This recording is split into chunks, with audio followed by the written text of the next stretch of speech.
नमस्कार साथियों, JP stenography YouTube channel पर आपका स्वागत है। दोस्तों, यह डिक्टेशन आप वेबसाइट पर जाकर ट्रांसलेट भी कर सकते हैं और वेबसाइट का लिंक डिस्क्रिप्शन में दिया हुआ है, जहां से आप वेबसाइट विजिट कर सकते हैं। डिक्टेशन 70 शब्द प्रति मिनट का रहेगा। 10 सेकंड बाद स्टार्ट किया जाएगा। दोस्तों, अगर डिक्टेशन पसंद आए तो लाइक शेयर कमेंट जरूर करें।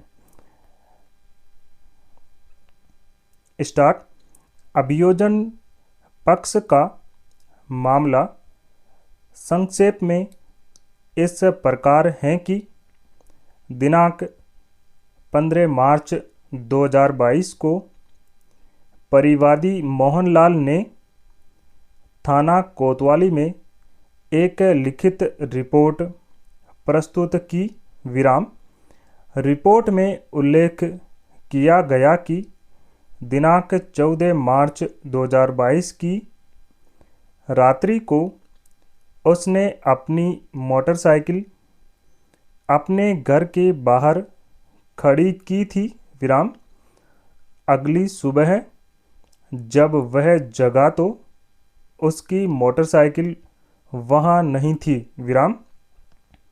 कोई अज्ञात व्यक्ति उसे चोरी करके ले गया था।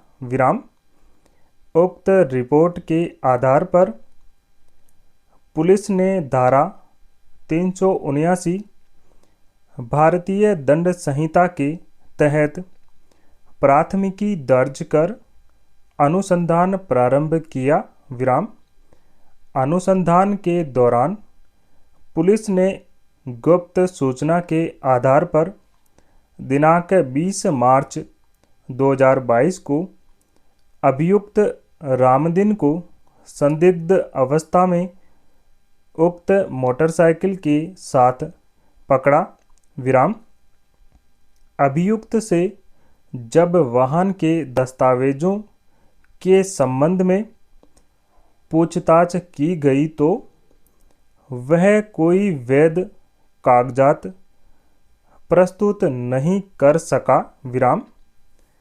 इसके पश्चात पुलिस ने नियमानुसार जब्ती पत्रक तैयार कर मोटरसाइकिल को अपने कब्जे में ले लिया था तथा अभियुक्त को धारा 411 भारतीय दंड संहिता के अंतर्गत गिरफ्तार कर लिया।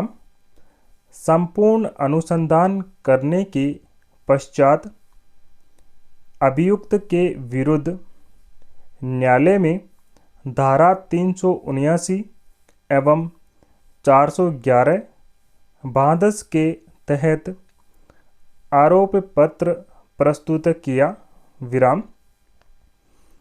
अभियुक्त को आरोप सुनाकर समझाया गया, जिस पर उसने अपराध से इनकार करते हुए विचारण की मांग की। अभियोजन पक्ष ने अपने मामले को साबित करने के लिए कुल मौखिक साक्षी परीक्षित कराए और विभिन्न दस्तावेजी साक्ष्य प्रदर्श P1 से P8 प्रदर्शित कराए। साक्षी व परिवादी मोहनलाल ने अपने मुख्य परीक्षण में रिपोर्ट की पुष्टि की तथा मोटरसाइकिल के चोरी होने के तथ्य को प्रमाणित किया। साक्षी ने अपने बयानों में स्पष्ट किया कि चुराई गई मोटरसाइकिल अभियुक्त के कब्जे से ही बरामद की गई थी। अभियुक्त का परीक्षण धारा 313 दंड प्रक्रिया के तहत किया गया, जिसमें उसने स्वयं को निर्दोष बताया और कहा कि उसे रंजिशवश झूठा फंसाया गया है। हालांकि अभियुक्त ने अपने बचाव में कोई मौखिक या दस्तावेजी साक्ष्य प्रस्तुत नहीं किया। मैंने उभय पक्ष के विद्वान अधिवक्ताओं की बहस ध्यानपूर्वक सुनी तथा पत्रावली का विस्तृत अवलोकन किया। विराम।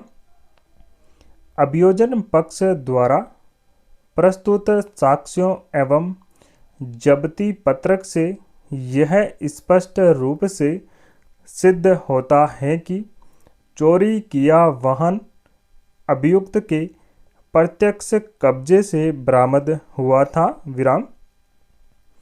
अभियुक्त यह स्पष्ट करने में विफल रहा कि चुराया गया वाहन उसके पास कैसे आया। विराम। अतः उपर्युक्त विवेचन और साक्ष्यों के आधार पर यह न्यायालय इस निष्कर्ष पर पहुंचता है कि अभियोजन पक्ष अभियुक्त रामदीन के विरुद्ध धारा 411 बांधस का अपराध संदेह से परे प्रमाणित करने में सफल रहा है। विराम।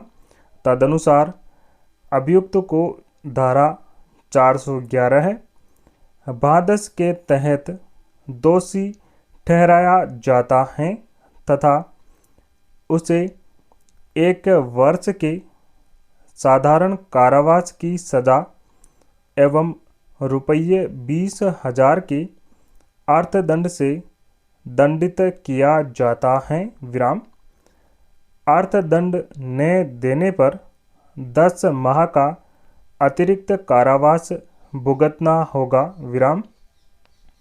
निर्णय आज 11 अगस्त 2024 को खुले न्यायालय में सुनाया गया। विराम।